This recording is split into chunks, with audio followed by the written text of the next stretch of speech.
शिव जी इतने बड़े कि अंदर पूरा गांव बस जाए। कंधे तक पहुंचने के लिए कांच का ब्रिज। पूरी प्रतिमा देखने में लगेंगे 4 घंटे। नमस्कार, देखिए विश्वास स्वरूपम, ये विश्व की सबसे ऊंची शिव प्रतिमा है। Height 369 feet. जब आप उदयपुर राजसमंद हाईवे से गुजरेंगे तो आपको भगवान शिव प्रसन्न मुद्रा में नजर आएंगे। 29 अक्टूबर से इसके लोकार्पण समारोह की शुरुआत हो रही है। मुरारी बाबू की रामकथा से इसकी शुरुआत होगी। सीएम अशोक गहलोत भी इस दिन मौजूद रहेंगे। 9 दिन चलने वाले इस समारोह में 7 से 8 स्टेट के सीएम समेत कई मिनिस्टर और सेलिब्रिटी इस आयोजन में शामिल होंगे। बाहर से देखने वाले इस प्रतिमा की खूबी ये है कि इसके अंदर बने हॉल में 10,000 लोग एक साथ एक समय में आ सकते हैं, यानी एक गांव या कस्बा इस प्रतिमा में बस सकता है। क्या है विश्वास स्वरूपम प्रतिमा? विश्वास स्वरूपम प्रतिमा को बनने में 10 साल लगे। 50,000 से ज्यादा लोगों ने यह प्रतिमा बनाई है। जिस परिसर में इसे बनाया गया है उसे तदपदम उपवन नाम दिया गया है। जब भी आप यहाँ जाएंगे तो आराम से 7 से 8 घंटे बिता सकेंगे। प्रतिमा इतनी विशाल है कि इसे पूरा देखने में कम से कम 4 घंटे लगेंगे।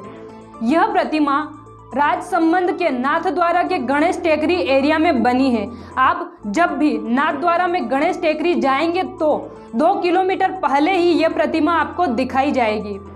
यहाँ एक बड़ा सा हॉल है जिसे लिफ्ट लॉबी नाम दिया गया है। यहाँ बैठने की भी व्यवस्था की गई है। यहीं से इस प्रतिमा में घूमने का सफर शुरू होता है। प्रतिमा के अंदर अलग अलग हाइट पर जाने के लिए 4 लिफ्ट लगी है। यहाँ दर्शन करने वाले लोगों को 20 फीट से लेकर 351 फीट की ऊंचाई तक का सफर करवाया जाएगा। लिफ्ट से हमें सबसे पहले 270 फीट की हाइट पर जाना होता है। इस हाइट पर भगवान शिव का बायां कंधा है। यहीं से पूरा नाथद्वारा नजर आता है। इसी कंधे से आप भगवान शिव के त्रिशूल के दर्शन कर सकेंगे। 270 से 280 फीट की ऊंचाई पर जाने के लिए एक छोटा सा ब्रिज बनाया गया है। इसकी सबसे बड़ी खासियत यह है कि यह ब्रिज पत्थर या आरसीसी का नहीं बल्कि कांच का है। 21 सीढ़ियों को पार करने में हमें करीब 10 मिनट का समय लगता है। कांच की सीढ़ियों से ग्राउंड फ्लोर का नज़ारा देखने लायक होता है। 280 फीट की हाइट पर भगवान शिव का दायां कंधा है। यहाँ से आप तदपदम उपवन का शानदार नज़ारा देख सकते हैं। यहीं के भगवान शिव के नाग के दर्शन आपको आसानी से हो सकते हैं।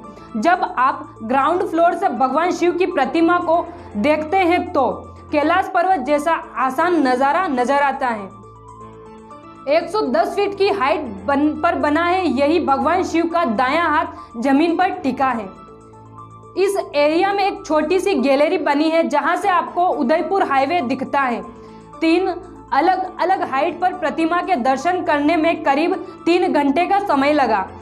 20 फीट की ऊंचाई पर पहुंचने तो यहाँ एक्सपीरियंस गैलरी का काम चल रहा था। बताया गया इसमें कुछ समय लगेगा। इस प्रतिमा में इस हिस्से को सबसे ज्यादा रोमांचिक बनाने का काम किया जा रहा है, जिसमें प्रोजेक्टर लगाए जाएंगे। इस प्रतिमा को लेकर बताया गया कि भगवान शिव जब श्रीनाथ जी से मिलने नाथद्वारा आए थे तो इसी टेकरी पर बैठे थे, इसीलिए इसे गणेश टेकरी कहा जाता है। श्रीनाथ जी से मिलने की जो खुशी थी वह इस प्रतिमा में दिखाई गई है। बताया गया है कि भगवान शिव ने अपना कमंडल और डमरू पीछे छोड़ दिया था, इसीलिए इस प्रतिमा में भगवान शिव का त्रिशूल है। जहां डमरू और कमंडल छोड़ा गया था वहां अलग से इनका स्टेचू बनाया जाएगा। इस प्रतिमा के लिए 500 से ज्यादा लोगों की टीम अभी लगी हुई है। लोकार्पण को लेकर तैयारी पूरी हो चुकी है। आम लोगों के लिए इसे लोकार्पण के 10 से 15 दिन बाद खोला जाएगा। टिकट और टाइम क्या होगा इसको लेकर अभी तक निर्णय नहीं लिया गया है। इसको लेकर स्टैचू ऑफ बिलीफ की साइट पर जानकारी अपडेट की जाएगी। इस प्रतिमा की खासियत यह है कि जब इसका निर्माण शुरू किया गया तो इसे हर परीक्षण से गुजारा गया। मिट्टी से लेकर पत्थर और हवा पानी के परीक्षण किए गए। सारे टेस्ट में यह प्रतिमा खरी उतरी। 18 अगस्त 2012 में नाथद्वारा के गणेश टेकरी स्थित पहाड़ी पर शिव प्रतिमा की नींव रखी गई थी। रामकथा वाचक मुरारी बाबू, मुख्यमंत्री Ashok Gehlot, doctor CP Joshi, Miraj group के सीएमडी मदन लाल पालीवाल ने भूमि पूजन किया था। शुरुआत में 251 फीट ऊंचाई तय की थी। निर्माण कार्य की शुरुआत में 251 फीट ऊंची शिव प्रतिमा बनाना तय किया था, लेकिन बाद में इसकी ऊंचाई 351 फीट करने का निर्णय लिया गया। जब प्रतिमा 351 फीट बनकर तैयार हुई तो इस पर गंगा की जलधारा लगाने का आइडिया आया। इसी के बाद इस पर जब यह जलधारा लगाई तो इसकी ऊंचाई बढ़कर 369 फीट हो गई। 10 साल में केवल लॉकडाउन में काम रुका। इस प्रतिमा को बनाने के लिए देश भर में कारीगरों को बुलाया गया। 2012 में नींव रखने के बाद से प्रतिमा का काम लगातार चलता रहा।